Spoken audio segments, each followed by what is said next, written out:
Coloque-se em pé, por gentileza, depois você vai sentar por um longo tempo. Segundo aos Coríntios, capítulo 2. Não deixe de orar pelo irmão João Martins, né, o pai da Paula, da Márcia, Marta. Ele está enfermo, né? Passou o dia todo, a Márcia está com ele no hospital. Vamos estar orando por ele, para Deus abençoar a saúde dele, né? Ele perdeu a esposa recentemente, quase 52 anos viveram juntos. Eu imagino que ele está sofrendo muito. Outro dia, visitando e conversando com ele, e a gente falou sobre o assunto, e ele chorou bastante, né? E vamos orar por ele, para que o Senhor restabeleça a saúde dele, para a glória do nome dele, amém? E as pessoas da igreja, que você sabe que está enfermo, não deixe de orar por elas, amém? Obrigado aos irmãos que durante o mês de fevereiro jejuaram, né? Pelos propósitos definidos. O mês de abril nós faremos isso novamente. Você que não participou poderá participar, amém? Do projeto de jejum e oração em favor da igreja, das famílias, para que a gente experimente cada dia aí o cuidado de Deus. Segundo aos Coríntios, capítulo 2. Dentre os visitantes aqui tem alguém especial com a gente aqui, que é a Rânia. Dê um sinal com a mão, por favor, Rânia. A Rânia é a namorada do Eliel. O Eliel e ela são meus convidados e eles vieram hoje com Elias, né? O Eliel é filho do Elias e a Rânia é a namorada do Eliel. Eliel, há uns 5 anos atrás, ele frequentou alguns cultos aqui, ele era garotinho ainda. Agora já está até namorando, né? Segundo aos Coríntios, capítulo 2. Seja bem-vindo, viu, Rânia? Deus abençoe sua vida. Segundo aos Coríntios, capítulo 2, versículo de 12 a 17. Diz assim: quando cheguei a Troade para pregar o evangelho de Cristo, vi que uma porta se havia aberto para mim no Senhor. No entanto, não tive tranquilidade no meu espírito, porque não encontrei o meu irmão Tito. Por isso, despedindo-me deles, parti para a Macedônia. Graças, porém, a Deus que em Cristo sempre nos conduz em triunfo, e por meio de nós manifesta a fragrância do seu conhecimento em todos os lugares, porque nós somos para com Deus o bom perfume de Cristo, tanto entre os que estão sendo salvos, como entre os que estão se perdendo. Para com estes, cheiro de morte para morte, para com aqueles, aroma de vida para vida. Quem, porém, é capaz de fazer estas coisas? Porque nós não estamos como tantos outros, mercadejando a palavra de Deus. Pelo contrário, em Cristo é que falamos na presença de Deus com sinceridade e da parte do próprio Deus. Senhor, obrigado por estarmos na sua presença. Agora ouviremos a sua voz, a sua palavra sendo ministrada aos nossos corações. Que o Senhor possa falar conosco e que a sua palavra encontre lugar no nosso coração. Que saiamos daqui edificados, exortados, consolados. Que haja crescimento espiritual na nossa vida ao ouvirmos a sua palavra. Tira toda inquietação da nossa mente, do nosso coração. Que possamos estar tranquilos, dispostos a ouvirmos a sua voz. Fala conosco. Desejamos te ouvir, Senhor, em nome de Jesus. Amém. Cantamos que quem tem ouvidos, ouça. Amém? Pode se sentar. Ouça o que Deus tem a te dizer nessa noite. Nós estamos falando então, pregando em uma série sobre os 5 sentidos. Já foi ministrado sobre a visão, sobre a audição, sobre as palavras, né, paladar. E nessa noite eu quero falar aqui sobre o olfato. Mas eu quero falar não no sentido de nós, né, eu ou você, sentirmos o cheiro, mas de nós sermos o bom perfume de Cristo. Amém? Paulo está tratando exatamente disso. Bom, quem tem o nariz aí afiadinho assim para cheiro, né? Qualquer lugar que chegar é muito, muito rápido. Quem tem rinite é craque nisso, né? Onde chegar e tiver poeira, qualquer coisa, espirra, né? É tudo muito afinado, né? Eu queria falar nessa noite no sentido de que precisamos ser o bom cheiro de Cristo para as pessoas. É isso que Paulo está falando nesse texto, nesse capítulo aqui que lemos. Bom, logo depois que Paulo escreve a primeira carta aos Coríntios, uma revolta aconteceu em Éfeso. E essa revolta acontece em relação aos ensinamentos de Paulo. Paulo escreve a carta aos Coríntios, entrega essa carta à igreja, e logo em seguida ele fica sabendo que havia conflitos lá em Éfeso. Então, ele sai de Corinto e vai para Éfeso. O que havia acontecido em Éfeso era exatamente pessoas se opondo aos seus ensinamentos. As pessoas estavam se opondo aos ensinamentos do apóstolo Paulo. Então, de acordo com Atos capítulo 9, você pode conferir na sua Bíblia, Atos capítulo 9, a partir do versículo 23, Atos capítulo 19, melhor dizendo, a partir do versículo 23, Atos 19, 23, nós temos essa informação. Por esse tempo, houve grande tumulto em Éfeso, por causa do caminho, pois um ourives chamado Demétrio, que fazia modelos de prata no templo da deusa Diana, e que dava muito lucro aos artífices, convocando-os juntamente com outros do mesmo ofício, disse-lhes: Senhores, vocês sabem que a nossa prosperidade vem deste ofício, e agora vocês estão vendo e ouvindo que não só em Éfeso, mas em quase toda a província da Ásia, este Paulo tem persuadido e desencaminhado muita gente, afirmando que os deuses feitos por mãos humanas não são deuses de verdade. Se você ler até o versículo 41, você vai ver essa grande discussão. Então, levanta-se esse ourives, e ele agora levanta-se contra aquilo que Paulo estava ensinando. E ele diz assim: por esse tempo houve grande tumulto em Éfeso por causa do caminho. Esse é um relato de Lucas. E você continua olhando, então, Paulo, ele vai partir então para Macedônia. Você pode conferir isso em Atos capítulo 20, versículos 1 e 2, segundo aos Coríntios 13, o texto que lemos, segundo aos Coríntios capítulo 7, versículo 5. Olha, segundo aos Coríntios capítulo 7, versículo 5, que diz: porque quando chegamos a Macedônia, não tivemos nenhum alívio. Pelo contrário, em tudo fomos atribulados, lutas por fora, temores por dentro. Porém, Deus que consola os abatidos, nos consolou com a chegada de Tito. Então, o que a gente percebe é que o tempo todo do ministério de Paulo, do apóstolo Paulo, ele está passando por provações, ele está passando por adversidades. Isso é presente nas suas cartas. Parece que enquanto ele estava na Macedônia, ele escreve então a segunda carta aos Coríntios. Então ele entrega a carta aos primeiros Coríntios, ele tem um problema em Éfeso, ele sai de Coríntios, vai para Macedônia, e nesse período que ele está na Macedônia, me parece que ele escreve a segunda carta, de acordo com alguns relatos. Essa carta, a segunda carta, é escrita aproximadamente entre o ano 55 a 57 depois de Cristo. Parece então que ele estava na Macedônia quando ele escreve essa carta. Nós temos a informação de que Paulo estava ensinando a igreja a lidar com um irmão que havia liderado uma rebelião contra o apóstolo Paulo. Percebe? Ele entrega a carta aos primeiros Coríntios, ele é chamado porque havia conflito em Éfeso.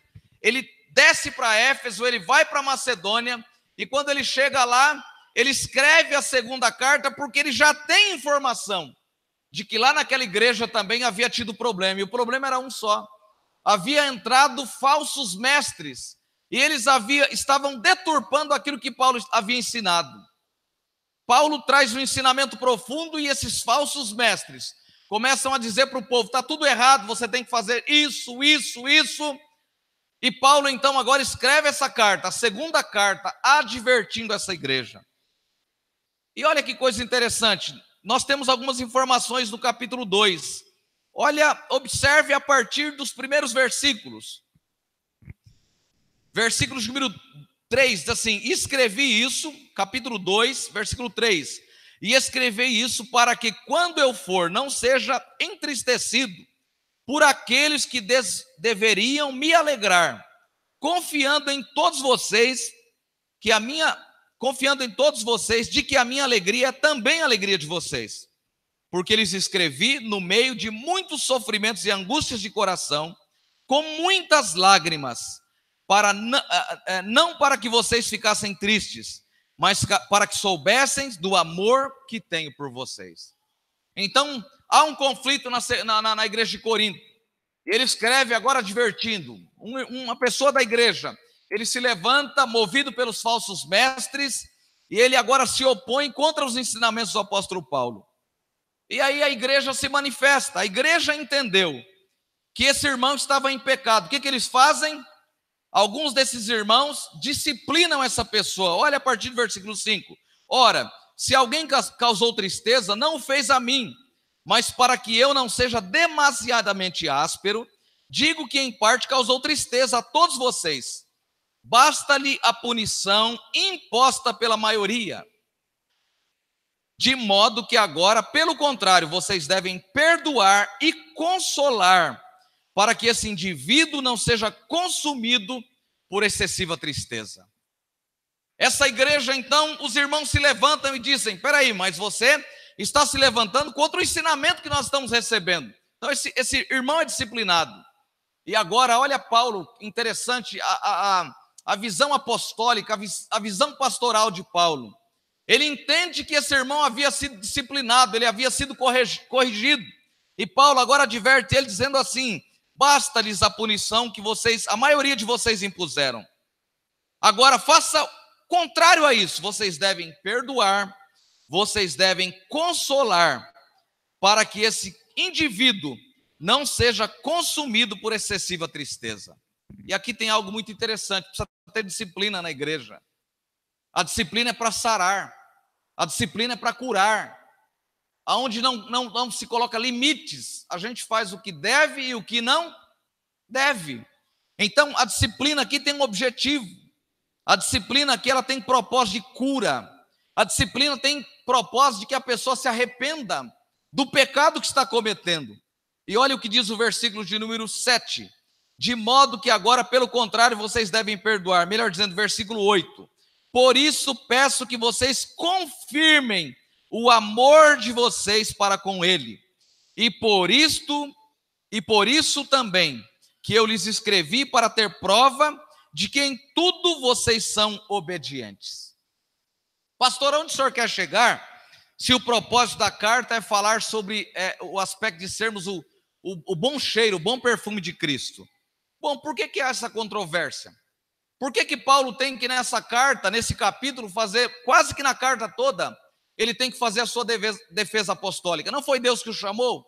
Ele não foi para lá comissionado por Deus? Ele não era apóstolo? Não havia o reconhecimento dos apóstolos? Não havia o reconhecimento do próprio Deus, de Jesus, sobre o ministério de Paulo? Mas ele tem agora que se defender, porque havia conflitos nessa igreja. E você pode olhar no versículo 11, olha o que Paulo diz, ele diz algo muito sério, e a partir daí desencadeia o texto que eu li com vocês. Olha o que diz o versículo número 11, versículo número 10, melhor dizendo, para a gente ter uma compreensão melhor do versículo 11. A quem vocês perdoam alguma coisa, eu também perdoo, pois o que perdoei, se é que perdoei alguma coisa, eu o fiz por causa de vocês, na presença de Cristo. Por quê? Olha o motivo por que eles perdoaram: para que Satanás não alcance vantagem sobre nós, pois não ignoramos quais as intenções dele. Isso aqui é muito importante. A igreja diz que tem Jesus, nós falamos que temos a unção do Espírito Santo, mas nós muitas nas nossas adversidades, nós ignoramos Satanás contra a vida da igreja. Nós ignoramos as armas do diabo para desfazer e para trazer prejuízo à obra de Deus. Então Paulo tem aqui alguém que se levanta, alguém que vai contra os seus ensinamentos, dissemina isso na igreja, começa a falar isso para todo mundo, que os ensina errado. Os irmãos disciplinam essa pessoa. Paulo olha agora com um olhar de misericórdia e diz assim: vocês já disciplinaram, agora perdoe ele, estenda a mão para ele, ajude ele. E Paulo dá uma demonstração do que ele fez. Ele diz: eu perdoei, se é que eu tinha que perdoar alguma coisa. Ou seja, eu fui vítima de tudo que aconteceu, mas se eu tinha que perdoar, então eu perdoei. Que vocês façam a mesma coisa. O diabo não está coisas que nós fazemos. Porque quando nós cometemos grandes pecados, na maioria das vezes nós escondemos eles. O diabo, ele está pronto para nos atacar nas pequenas coisas que nós ignoramos que estamos fazendo que desagrada a Deus. Qual o ensinamento principal desse texto, irmãos? É que a sã doutrina tem que ser preservada. A sã doutrina precisa ser pregada e ela precisa ser preservada. E como que se preserva a sã doutrina? Bom, o líder tem a responsabilidade de pregar. Mas quando a gente ouve a mensagem, a gente pode fazer duas coisas. Ou a gente ouve e ela desce ao coração, ou a gente ouve e entra por aqui, sai por aqui. Quando fazemos isso, nós ignoramos a sã doutrina, nós ignoramos os ensinamentos da palavra. E isso vai trazer prejuízos para a nossa fé. E você vai olhar a carta, a igreja de Corinto era uma igreja intensamente complicada. Olha a primeira carta, o capítulo 11, estudei isso com os irmãos da Escola Bíblica Dominical. Paulo precisa advertir essa igreja, chamar a atenção, corrigir essa igreja, porque nem na ceia eles sabiam se portar. E era uma igreja que falava em línguas estranhas, era uma igreja que tinha a manifestação dos dons espirituais, portanto, eles eram meninos espiritualmente. Eles tinham atitudes infantis na fé. E Paulo deseja que essa igreja cresça. Ele deseja corroborar, participar do crescimento dessa igreja. Ele deseja investir na vida dessa igreja. Ele deseja ver na igreja de Corinto crentes maduros, crentes alicerçados na palavra. E esse texto desencadeia de uma forma muito interessante. Primeiro, Paulo fica sabendo então que lá tem falsos mestres e que o propósito deles é corromper os ensinos que ele havia trazido a essa igreja.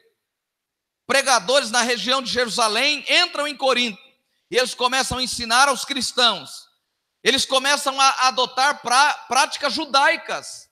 Eles começam a voltar para o judaísmo.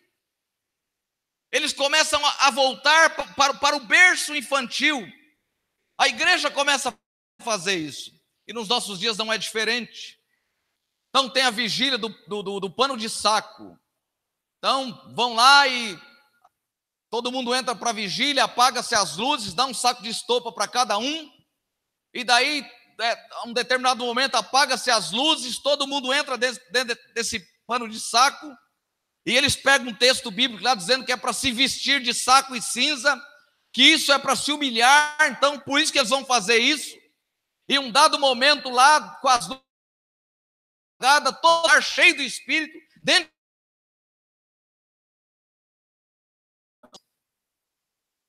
começou a moda do dente de ouro, não ouvia que o pastor, se alguém aparecer aqui com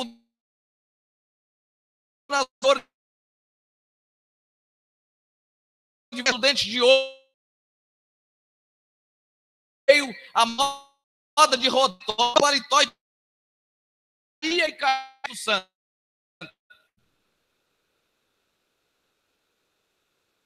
Então temos, estou falando propriamente aqui, mas eu estou falando de igreja no sentido universal da palavra, muita infantilidade na vida da igreja. E o chamado de Paulo aqui é para que esses cristãos saiam da infância e para que eles cumpram o propósito pelo qual eles foram chamados. Há muita coisa que ocorre na igreja que revela infantilidade, revela meninice, revela o quanto nós precisamos conhecer a Cristo. Em geral, há alguns ensinamentos nessa carta, alguns propósitos nessa carta. Primeiro, Paulo escreve essa carta expressando gratidão e fortalecendo os santos que tinham agido favoravelmente à sua carta anterior. Você olha para quando Tito traz a primeira carta, entrega para o povo a primeira carta. Aliás, Paulo traz a primeira carta, entrega para o povo. Tito volta para dar uma resposta para Paulo do que havia acontecido. E ele diz para Paulo: o povo recebeu satisfatoriamente a carta que você enviou. O que significa isso? Que a gente pode começar muito bem, e terminar muito mal. A igreja de Corinto recebe a carta, recebe as advertências, eles ficam maravilhados com a carta, os ensinos, eles acham importante, mas o tempo passa, e no passar do tempo, eles se dispersam na caminhada com Deus, eles se perdem na caminhada com Deus. O segundo propósito, alertá-los dos falsos mestres, que corromperam as doutrinas puras do cristianismo. Terceiro objetivo, defender seu caráter como pessoa, sua autoridade apostólica. Você pode olhar isso na segunda carta, no capítulo 10, no versículo 13, Paulo vai estar falando sobre isso, defendendo a sua autoridade apostólica. Em quarto lugar, ele escreve para incentivar os santos de Corinto a fazerem uma oferta financeira e generosa para os crentes de Jerusalém, segundo aos Coríntios, capítulo 8, versículo 9. Os crentes de Jerusalém estão passando por dificuldade, então ele olha para a igreja de Corinto, ele suplica a esses irmãos que levante uma oferta e que envie uma oferta para a igreja de Jerusalém, os cristãos de Jerusalém. A igreja de Jerusalém precisava ser abençoada pela igreja de Corinto. E aí a gente vai desencadear para o versículo número 12. Ele diz: quando cheguei a Trode para pregar o evangelho de Cristo, vi que uma porta se havia aberto para mim no Senhor. No entanto, não tive tranquilidade no meu espírito, porque não encontrei o meu irmão Tito. Por isso, despedindo-me deles, parti de novo para a Macedônia. Olha que coisa. Não.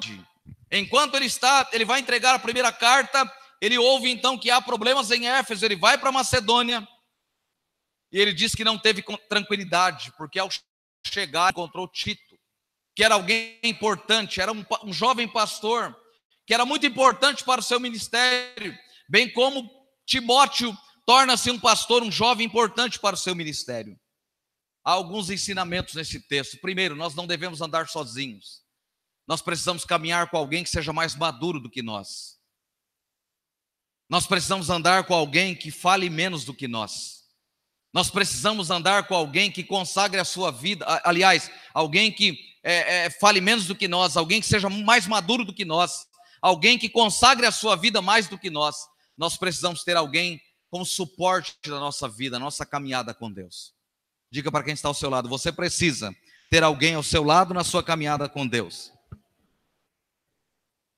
Diga para ele, estenda a mão e diga para ele assim, com muita tranquilidade: você precisa ter alguém na sua caminhada com Deus.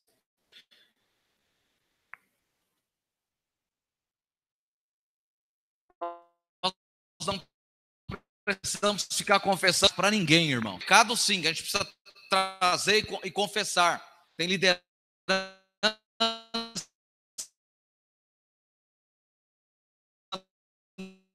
na igreja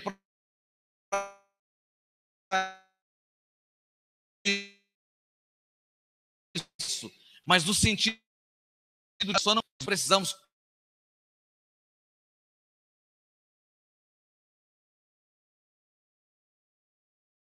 jejuar, ler a Bíblia. Você fala: ajude aí, me ajude, eu não estou conseguindo, eu não estou conseguindo administrar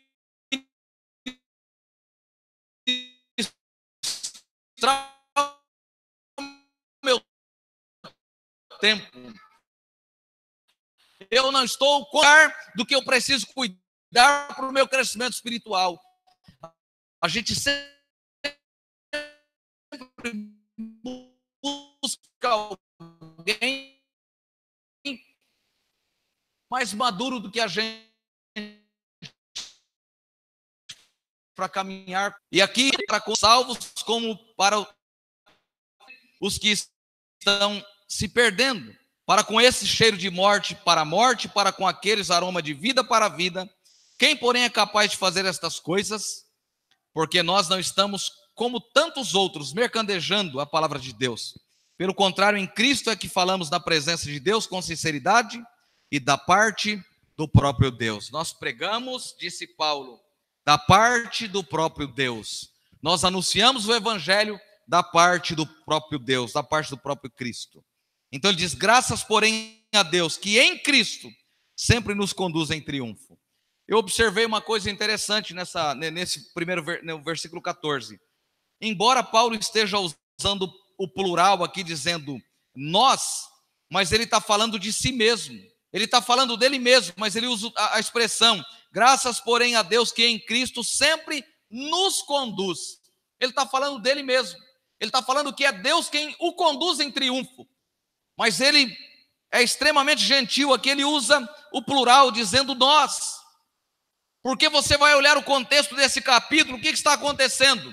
Os falsos mestres disseminam na igreja, alguém compra a ideia dos falsos mestres, se levanta contra os ensinamentos de Paulo, a igreja disciplina essa pessoa, Paulo volta à igreja, instrui a igreja, receba-o, perdoe essa pessoa, caminhe com ele, ajude ele, mas agora aqui Paulo está dizendo que em meio todas essas tribulações, em meio todas essas adversidades, os falsos mestres estão dizendo que os seus ensinos são errados.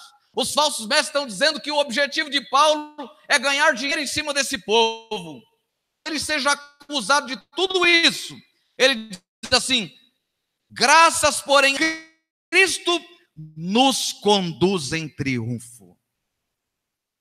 Ou seja, irmãos, na vida cristã não há o dia que você perceber que as coisas, que a maré está tranquila na sua vida espiritual, não abaixe as armas da oração. A qualquer momento a tempestade pode voltar novamente.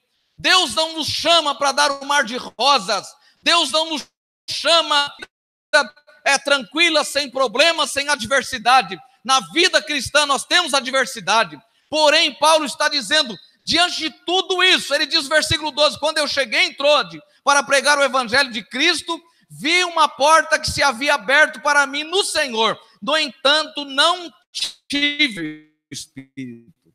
Como que alguém que é chamado por Cristo, as acusações que Paulo sofreu, isso é uma pergunta minha, pessoal, como pastor, olhando para este grande modelo, para este grande referente pastor de com o evangelho, como que alguém tão comprometido, chamado por Deus, pode passar tantas aflições como Paulo passou?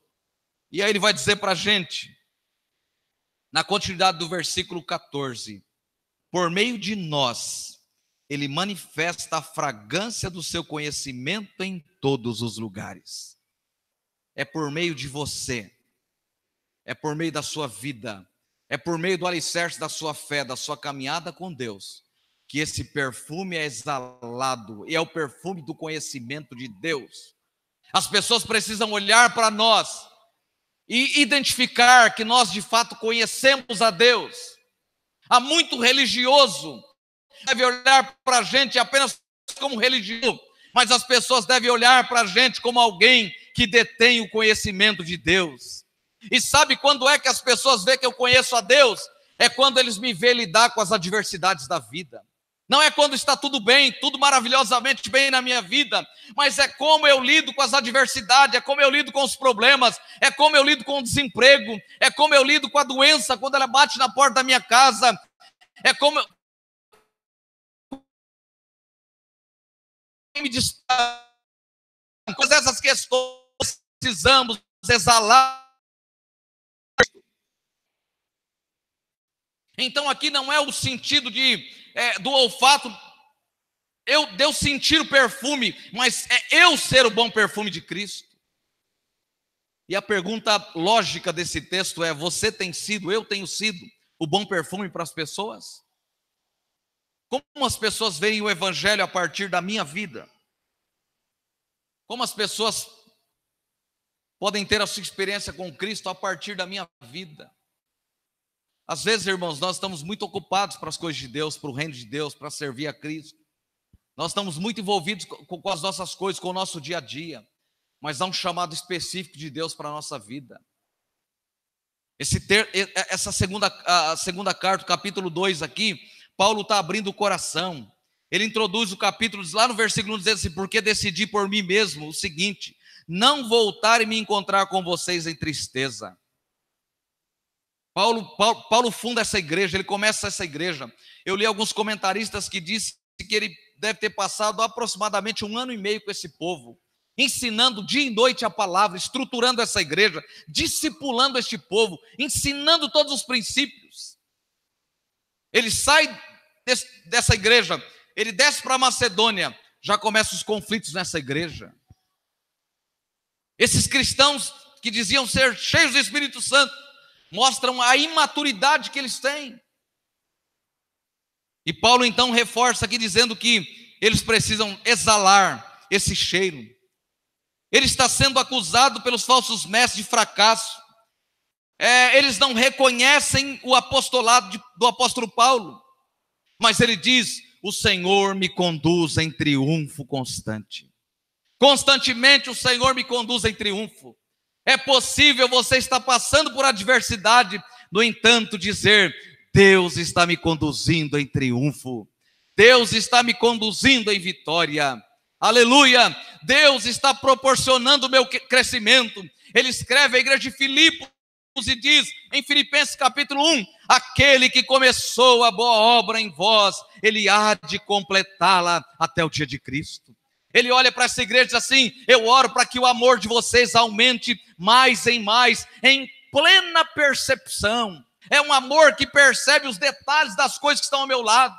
É um amor que percebe que às vezes não sou eu que tenho que pedir perdão, mas esse amor é tão perceptivo que eu disse que é o que Paulo escreve aqui: se depender de mim, eu vou lá, eu vou fazer, eu vou pedir, eu vou estender a minha mão. É um amor que cresce, que é perceptivo das coisas que estão à nossa volta, ao nosso lado, daquilo que precisa ser mudado, daquilo que precisa ser melhorado na nossa caminhada com Deus. E ele usa uma expressão muito interessante aqui, versículo 15, porque nós somos para com Deus o bom perfume de Cristo, tanto entre os que estão sendo salvos, como entre os que estão se perdendo. Ele usa uma linguagem muito interessante, ele usa uma linguagem romana. O general com seu exército ia para a batalha, e quando eles chegavam lá, eles pegavam os soldados, os inimigos, e esse general volta agora em um carro aberto, desfilando, as pessoas comemorando a vitória do general romano. Em outro carro atrás estão os soldados que eles prenderam, que eles estão trazendo cativos agora. E para o general e para os seus soldados, as pessoas vêm comemorar, e eles soltam incenso, eles jogam rosas, pétalas de rosas, eles comemoram, e o objetivo é que isso exale o cheiro. Então o general com o seu exército vencedor, eles estão caminhando e exala o perfume, o cheiro, o bom cheiro. Mas atrás tem os soldados que foram presos, feitos escravos, e eles estão vindo agora para serem mortos. Eles vão ser mortos, vão ser fuzilados. Então esse mesmo perfume que o general e seus soldados sentem, os que estão atrás e também estão... Exatamente essa expressão: porque nós somos para com Deus o bom perfume de Cristo, tanto entre os que estão salvos, como entre os que estão se perdendo. Para com esses forte, mas para aqueles aroma de vida. Ele pega essa expressão romana, esse momento dos soldados romanos para dizer que enquanto nós estamos pregando o evangelho, alguns ouvem e aceitam, a semente cai em boa terra, entra no coração. Esses exalam esse perfume de Cristo para a vida eterna, para o seu crescimento. Mas aqueles que ouvem, que participam, que ouvem a palavra, e esses sentem o mesmo cheiro, mas eles caminham para a morte. Ouvir o evangelho, ouvir a palavra, ouvir os ensinamentos, servir a Cristo e não obedecer, não colocar em prática os seus ensinos, é sentir o cheiro do perfume, mas sentir o cheiro para a morte. É alguém que está caminhando para a morte. É alguém que está caminhando para a condenação eterna. Então há aqueles que caminham sentindo esse aroma, esse cheiro para a vida, mas há os que caminham sentindo esse aroma para a morte. Então a linguagem aqui é uma linguagem romana. É o general com uma procissão, a carruagem. Eles comemoram a vitória, eles estão voltando da batalha, eles estão felizes, eles estão celebrando. mas há soldados atrás que serão mortos. E eles estão sentindo o mesmo aroma. Nós estamos todos aqui e sentimos o aroma do que Cristo fez na nossa vida, da transformação.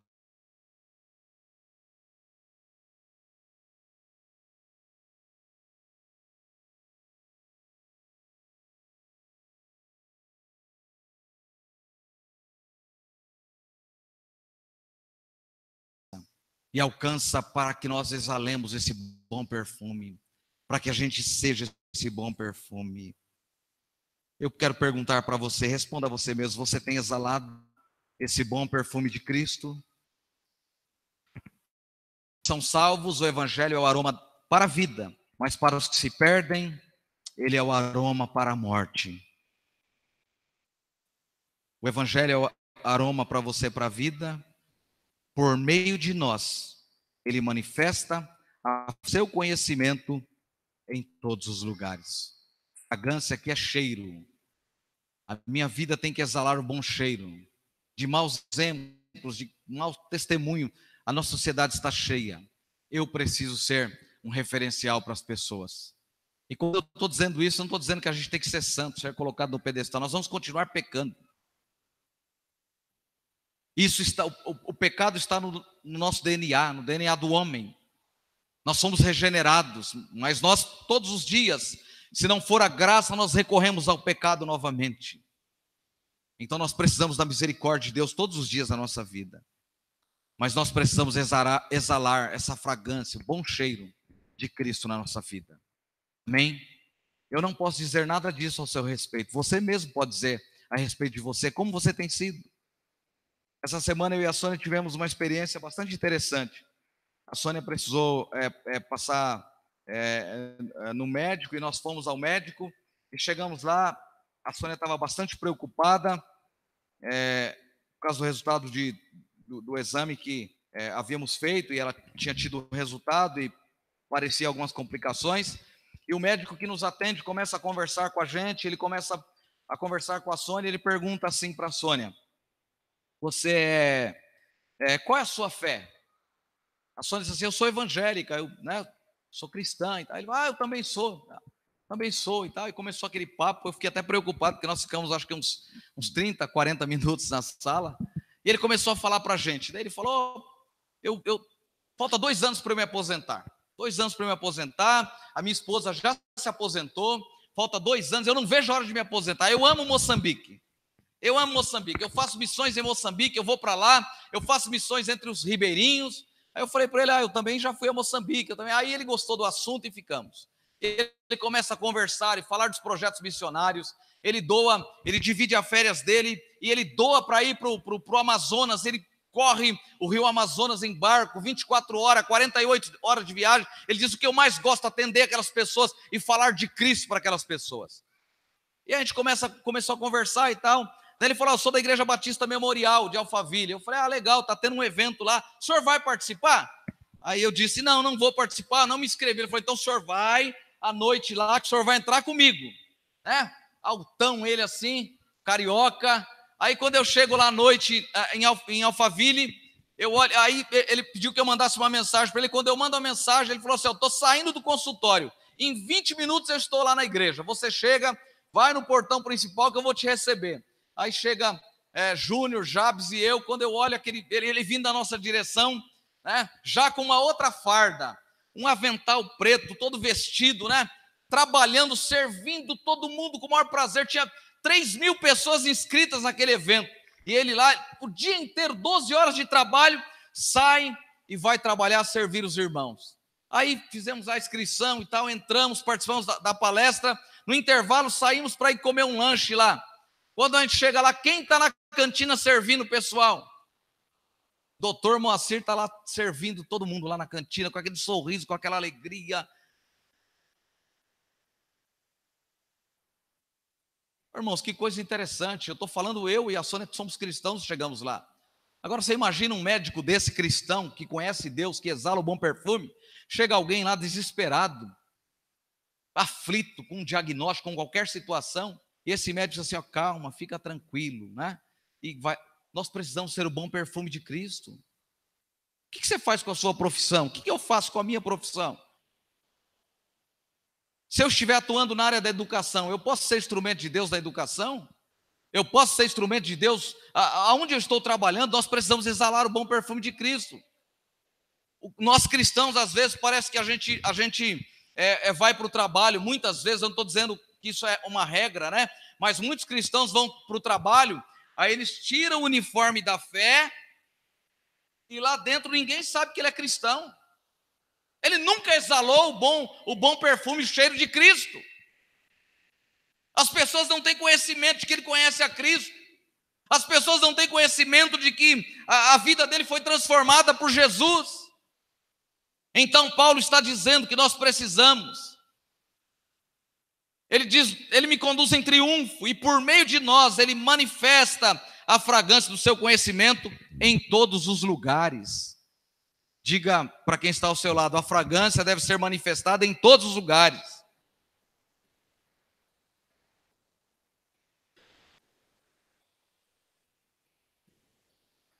Aqui é um lugar propício para a gente ser sal, não é? Aqui é o saleiro. Então, ser sal aqui dentro é muito fácil. A gente precisa ser sal lá fora. Amém? Amém, irmãos? O que nós fazemos com a capacidade que Deus nos deu? O que nós fazemos com as bênçãos que Deus tem nos dado? Como nós usamos tudo isso? Tudo isso pode ser usado a serviço do reino. O sol, o mesmo sol que derrete a cera, é o mesmo sol que endurece o barro. Repita comigo, o mesmo sol que derrete a cera, é o mesmo sol que endurece o barro. Ele amolece a cera, endurece o barro. É muito interessante isso. O mesmo evangelho que amolece o nosso coração, que abre os nossos olhos, que ilumina o nosso entendimento para ver a glória de Deus, para conhecer a graça de Deus, é o mesmo evangelho que às vezes endurece o coração das pessoas, que pode estar na igreja sentado e com o coração endurecido. E quando é que o meu coração é endurecido? Quando eu não manifesto o bom cheiro de Cristo, quando eu não manifesto a graça de Cristo, quando eu não manifesto o poder do evangelho de Jesus. Então nós precisamos ser o bom perfume, nós precisamos exalar o bom cheiro de Cristo.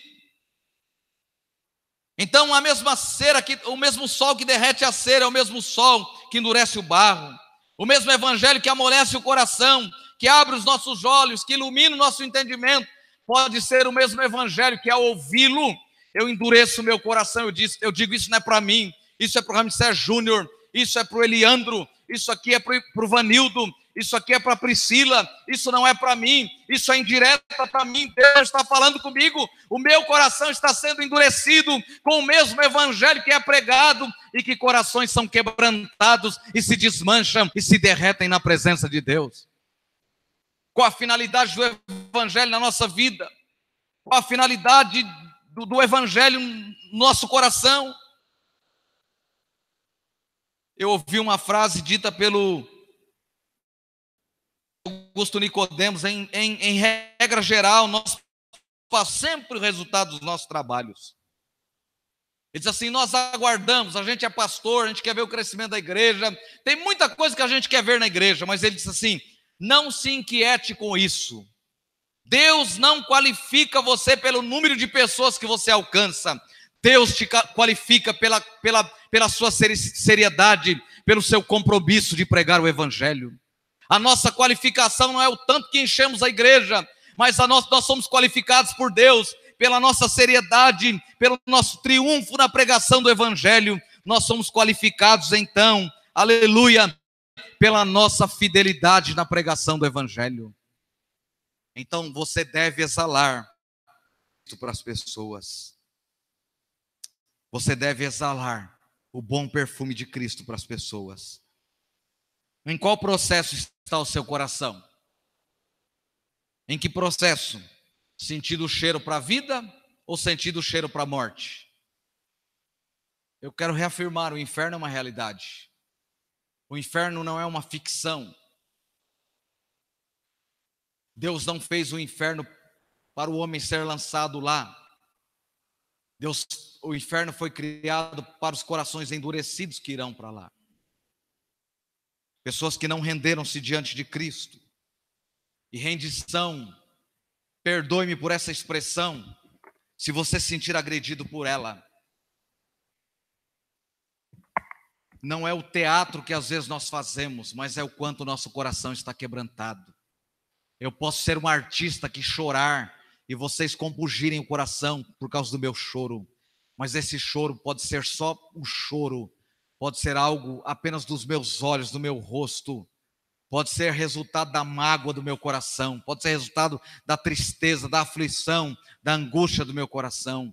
Mas Deus quer coração quebrantados, inclinados a obedecê-lo, a glorificar o seu nome onde quer que nós estejamos, exalar o seu perfume onde quer que nós estejamos.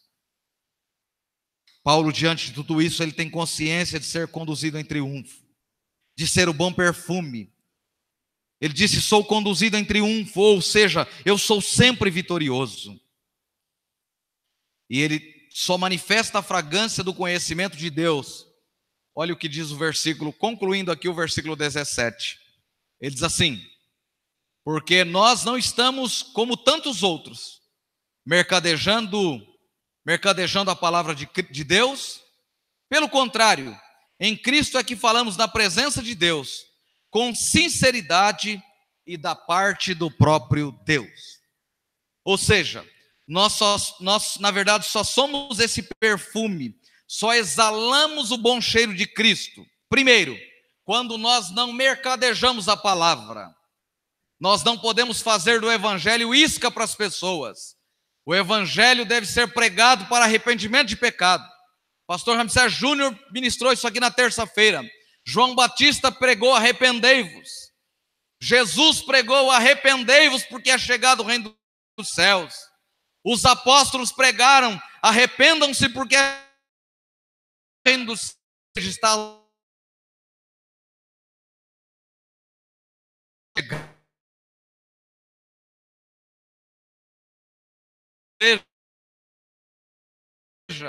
Voltar para a cruz ao pé da cruz, ela ficamos no mesmo nível. Então, nós somos de fato o bom perfume de Cristo, do seu conhecimento, quando nós não mercadejamos a palavra, quando a parte de Deus, eu acho,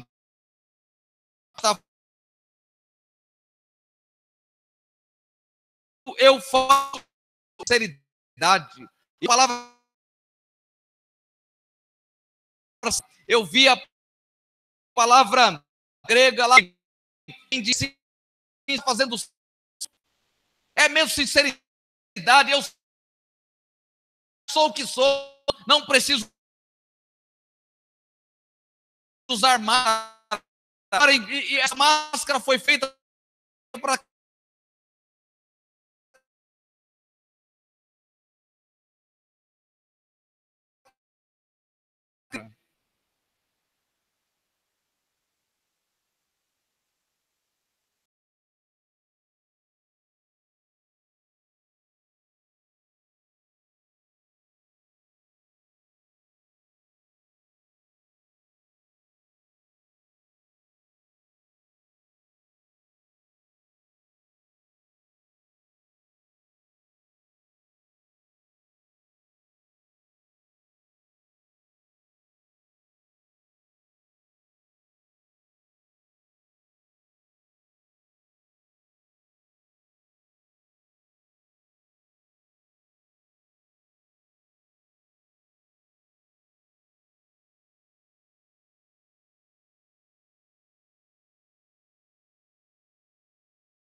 Coloque-se em pé nesse instante, por favor. Aleluia. Aleluia. Feche os seus olhos por um instante. Abra o seu coração diante de Deus. Eu não sei como você consegue ver essa palavra. A igreja às vezes é um local onde nós temos dificuldades para abrir o nosso coração. Por incrível que pareça, às vezes nós temos dificuldade, nós temos medo, nós temos vergonha. Algo nos inquieta para que não abramos o nosso coração. Eu te convido nessa noite a abrir o seu coração diante de Deus. E olhar no espelho e dizer para Deus exatamente quem você é. Mas também dizer para Deus quem você deseja ser. Talvez você tenha caminhado na fé com muita dificuldade. Talvez você tenha caminhado na sua caminhada com Deus com muitas dificuldades. Deus quer tomar você pelas suas mãos essa noite e caminhar com você, te conduzir em triunfo, te conduzir em vitória. Aleluia. Levante uma das suas mãos aos céus. Se você achar que deve fazer isso, levante uma das suas mãos. E no levantar das suas mãos, abra também o seu coração e diga para Deus tudo que você precisa dizer acerca da sua vida, acerca daquilo que está no seu coração. Oh, aleluia. Ó Senhor, louvado seja o seu nome. Engrandecido seja o Senhor pelos seus feitos, pelas suas maravilhas. Obrigado, Senhor, por sua obra na cruz. Obrigado porque o evangelho do Senhor, ele abre os nossos olhos. O apóstolo Paulo escreve advertindo esta igreja. O apóstolo Paulo chama essa igreja à responsabilidade da caminhada com o Senhor, dizendo que precisamos exalar o perfume de Cristo, o perfume do conhecimento do Senhor, a fragrância do seu conhecimento. Senhor, manifeste a sua graça na nossa vida. Que sejamos, Senhor, nessa noite visitados pelo seu Santo Espírito. Que sejamos essa noite, Senhor, visitados pelo seu Santo Espírito. Que Ele possa sondar os nossos corações. Ó Deus, e que Ele possa nos levar à transformação da nossa vida. Transformados à imagem do Senhor. Reveste-nos com seu Espírito Santo, Senhor. Toma a nossa vida em suas mãos. Oh Deus, que a sua palavra possa falar ao nosso coração. E que nós possamos ser o bom perfume do Senhor. Àqueles que perecem, àqueles que caminham para a perdição. Deus, que sejamos a voz do Senhor, que sejamos instrumentos do Senhor para essa geração corrompida e perversa. Em nome de Jesus. Em nome de Jesus. Manifeste em nós a sua graça, Senhor. Em nome de Jesus. Em nome de Jesus. Eu queria que você orasse com alguém. Antes de nós